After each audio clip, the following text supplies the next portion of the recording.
आप जो पढ़ाई करते हो, आप किसी भी एग्ज़ाम की तैयारी कर रहे हो, आप बोर्ड एग्ज़ाम की तैयारी कर रहे हो, आप या फिर किसी नीट, जेईई कॉम्पिटिटिव एग्ज़ाम की तैयारी कर रहे हो, इन सभी एग्ज़ाम्स में कुछ कॉमन चीज़ें होती हैं जो हमें समझना होगा।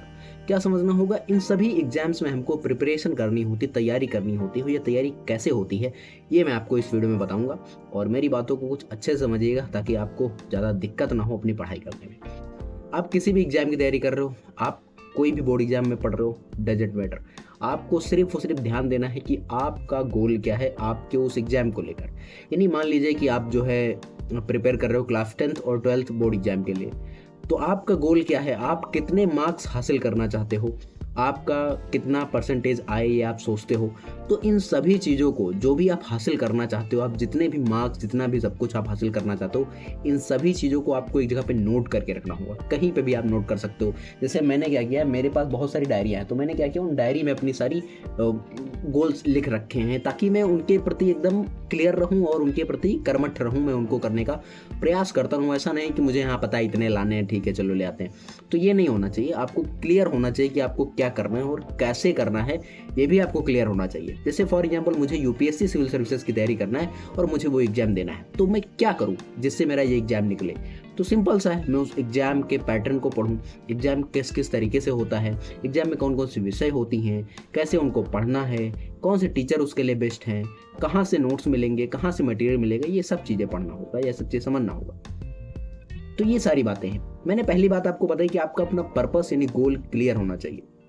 दूसरी बात करते हैं कि उस एग्जाम के बारे में जानो। जैसे आप बोर्ड एग्जाम की तैयारी करो तो आपको पता होना चाहिए कि 6 सब्जेक्ट होते हैं। 6 सब्जेक्ट में से आपके जो टॉपिक है उनमें से मार्क्स कहाँ कहाँ से पूछे जाते हैं, ये सारी चीज़ें आपको हर एक बोर्ड एग्जाम की जो वेबसाइट है उन पे डिटेल दिया रहता है कि किस टॉपिक से कितने क्वेश्चंस आते हैं और कितने मार्क्स के आते हैं। ये सारी डिटेल होती है।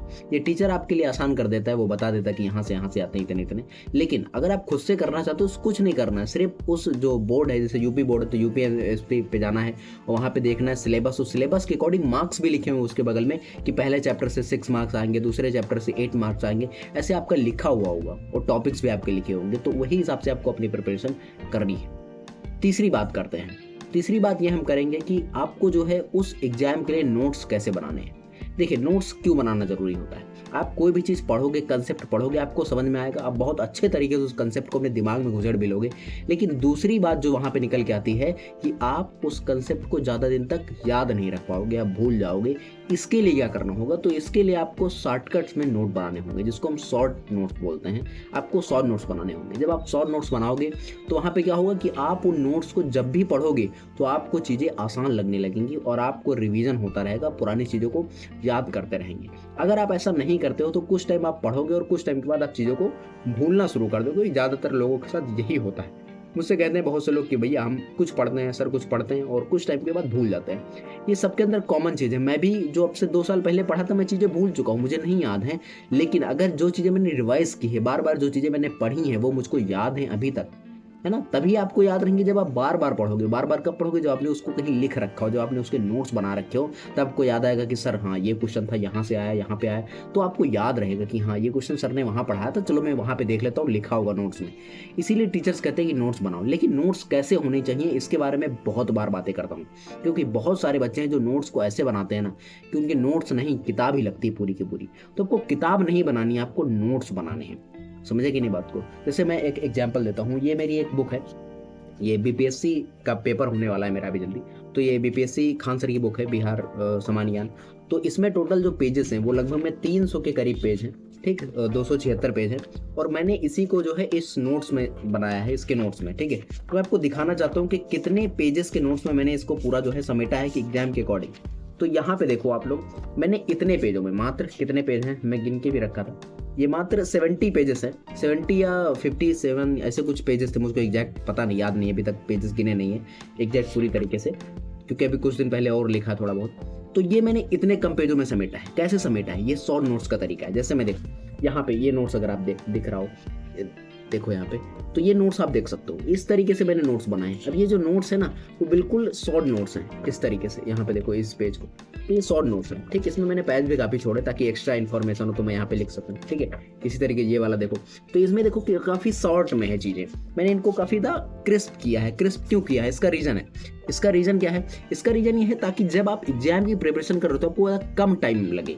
आप ज़्यादा टाइम रिवीजन में मत दो, जितना आपने प्रिपेयर किया उससे ज़्यादा टाइम आप अगर रिवीजन करने में दोगे तो ये फेयर नहीं होगा आपके लिए। तो ये मैंने बातें आपको बताई। अभी आपको और क्या करना चाहिए आपके एग्जाम के प्रिपरेशन के लिए? आप किसी भी एग्जाम की तैयारी करते हो, आपको कुछ चीज़ों पे तो ध्यान देना ही जो मैंने आपको बताया है। लास्ट में 2 ही 4 बातें कहूँगा मैं कि आप अपने इस एग्जाम के प्रति, जो भी एग्जाम की तैयारी कर रहे हो, उसके प्रति डेडिकेटेड रहना और कंसिस्टेंट रहना है। बहुत सारे बच्चे होते हैं कि वो किसी, जैसे बोर्ड एग्जाम के ज़्यादा छोटे बच्चे जो होते हैं वो क्या करते हैं कि वो कहीं घूमने चले जाते हैं, नानी वहाँ चले गए या फिर कहीं और चले जाते हैं घूमने के लिए, दोस्तों के साथ हो गया।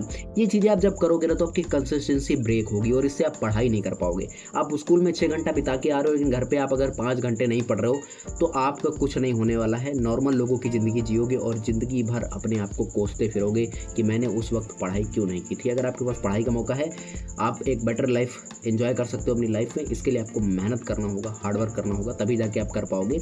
और कंसिस्टेंसी ब्रेक नहीं होने देनी। अगर ब्रेक होती भी है तो आपको उसको फिर से कमबैक करना होगा। कमबैक कैसे होगा?